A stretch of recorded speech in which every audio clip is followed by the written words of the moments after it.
সাকিব নাকি মোশাররফ করিম, বুবলি নাকি তাসনিয়া ফারিন, আসছে এদের সিনেমাগুলোতেও চলবে এমন জমজমাট লড়াই। সাকিবের এগিয়ে থাকা নিশ্চিত, বড় বাজেট ও আলোচিত পরিচালকের সিনেমা নিয়ে আসছেন তিনি। তবে মোশাররফ করিমও কিন্তু সহজ প্রতিদ্বন্দ্বী নয়। দেশের অভিনয় অঙ্গনে তিনিও পাকা খেলোয়াড়। সাকিবকে তাই এবার অগ্নি পরীক্ষাই দিতে হবে।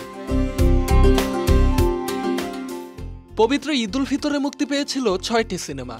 এর মধ্যে বরবাদ, দাগি, জঙ্গলি ও চক্কর ৩০২ সিনেমাগুলো নিয়েই ছিল আলোচনা। যদিও ব্যবসায়িক দিক থেকে সবচেয়ে এগিয়ে ছিল শাকিব খান অভিনীত বরবাদ সিনেমাটি। ঈদুল আজহার বাকি 1 মাসেরও কম সময়। এর মধ্যেই ঈদের ছবির প্রচার শুরু করেছেন কেউ কেউ। দর্শকরা আগ্রহ নিয়ে অপেক্ষা করছে এসব সিনেমার। এবারের ঈদে মুক্তির দরে আছে মোট 8টি সিনেমা।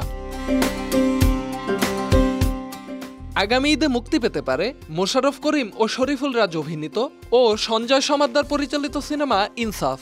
এর মধ্যেই সিনেমাটির পোস্টার প্রকাশ করা হয়েছে।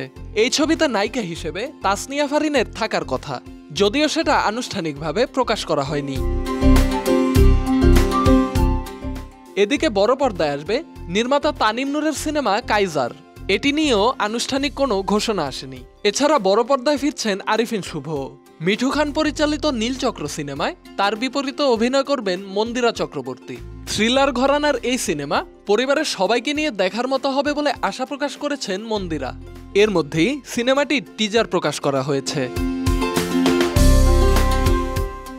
আজমেরি হক বাঁধন অভিনীত সানি সানোয়ারের সিনেমা এশা মার্ডারও আসতে পারে এই ঈদে। এই চলচ্চিত্রে পুলিশ অফিসারের চরিত্রে দেখা যাবে বাঁধনকে। এছাড়া আলোক হাসান পরিচালিত সিনেমা টগরও মুক্তির অপেক্ষায় আছে। এই সিনেমায় অভিনয় করেছেন আদর আজাদ ও পূজা চেরি। ঈদের আরেক ছবিতে শবনম বুবলির সঙ্গে জুটি বেঁধেছেন আদর আজাদ। পিনিক নামের এই সিনেমায় বুবলিকে নেতিবাচক চরিত্রে দেখা যাবে বলে জানা গেছে। গত ঈদেই মুক্তি পাওয়ার কথা ছিল এই সিনেমাটি। Dhaka express desk report.